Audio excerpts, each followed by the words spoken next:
Louisiana, located on the eastern coast of the United States, home to New Orleans, a beautiful and bustling city. In 2016, this state faced one of the most devastating floods the nation has ever faced. Prolonged rain is what caused this flood. The rainfall started on August 12, 2016, and the flooding lasted until August 22, 2016. This flood had a major impact due to the fact that many of the areas impacted by the flood were not in the high flood risk areas, and therefore the homeowners did not have flood insurance. Due to the fact that they were not in these high flood risk areas, the extent of this flood was not predicted. This graph of the gauge height in feet at the Amite River refers to the elevation of water at the time of the floods in August. The red line shows the highest recorded stage in 1983 before the flood, which the 2016 flood far surpassed. Scientists say that the flood was basically a hurricane without winds.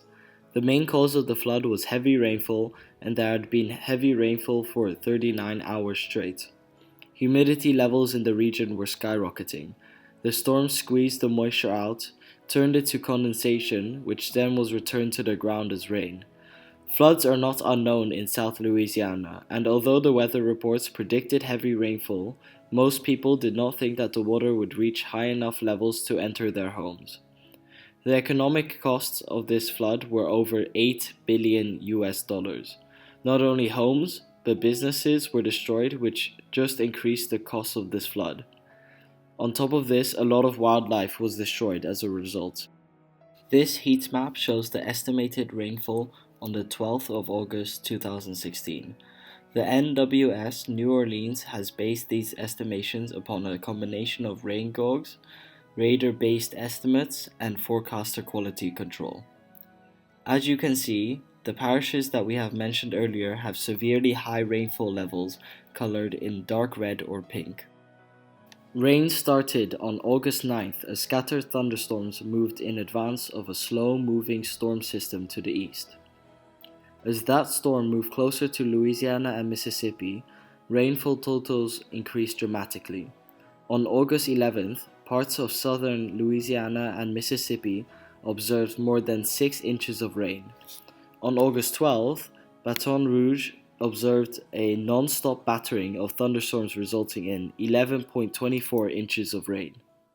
On the same day, an observer in Livingston, LA, recorded 17.09 inches of rain between midnight and 3 p.m. The next day brought another round of heavy rain, from 3 to more than 10 inches in some places, albeit a bit further west than the day before.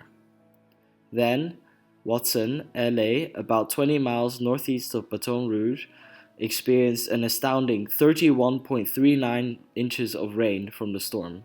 White Bayou, LA, saw 26.14 inches.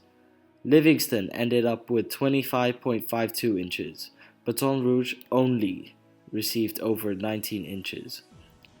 Rains of this magnitude falling in this short amount of time are exceedingly rare. From August 12th to 13th, the 2-day rainfall amounts in the hardest hit areas have only around a 0.2% chance of occurring in any given year, a 1 in 500 year event. The Louisiana flood did not impact the entire state. First of all, Louisiana is located on the eastern coast of the United States. The parts that were impacted by the flood were mainly on the eastern side of the state. Here are the parishes that were impacted. 12 parishes in Louisiana: Acadia, Ascension, East Baton Rouge, East Feliciana, Iberia, Lafayette, Livingston, Pointe Coupee, St. Helena, St. Landry, Tangi Pahoa, and Vermilion were declared major federal disaster areas. Due to the fact that any of these parishes were not on the high flood risk areas list, many of them did not have flood insurance, as floods to the extent of the 2016 one were not very common. This caused a big problem as many houses were destroyed because the water got into them.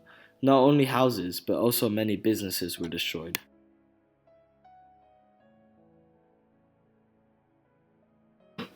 Okay, so I'm standing here with one of the victims of the Louisiana flood. Could you please describe to us how it's been for you and your family for these past 2 days? It's been a really challenging first few days for us here. We've never really experienced anything like this before. And where were you during the first couple of hours of rainfall?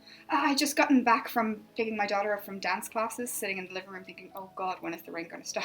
Oh, okay. And was your house compromised by the flood? If so, how? Unfortunately, it was. The first floor was completely flooded, so we were stranded on the second floor by the day two. Oh. And did your flood insurance cover the costs of the house or the damage done? No, we'd never seen anything like this before, so we didn't expect to need flood coverage. Normally, it would just be a little bit of damage which we would cover ourselves. So we didn't expect to have anything like this, and we really hope never to have it again. Oh, okay. So where are you and your family currently staying? Currently, we're staying in one of the shelters. After we were rescued, they provided the local families with some cots and some food, but it's not an ideal situation with a family of 4. Yeah, I can understand. So thank you for being here today with us, and we hope your situation gets sorted out soon. Thank you. Pray to God it doesn't happen again. Unlike many other natural disasters, floods are somewhat predictable and high-risk flood zones can be outlined. As well as that, preventive measures can be taken to contain the damage of the flood. These include setting up sandbags, drainage and rain gutter systems and flood barriers along rivers, setting up one or several information and flood warning centers for the population, especially with regard to large capacity hydraulic dams, issuing regulations banning building, residing in, and access to identified risk zones, and implementing specific protective systems such as alarm signals. Also, building and developing infrastructure that will prevent, avoid, or limit floods and protect the population. Planning and evacuation of the population likely to be at risk, and instructing them on how to behave in case of a flood. Forming well-trained and equipped management and rescue teams, as well as that lowering water levels in hydraulic dams and increasing the flow of rivers. All of these preventive measures could have limited the damage done in Louisiana.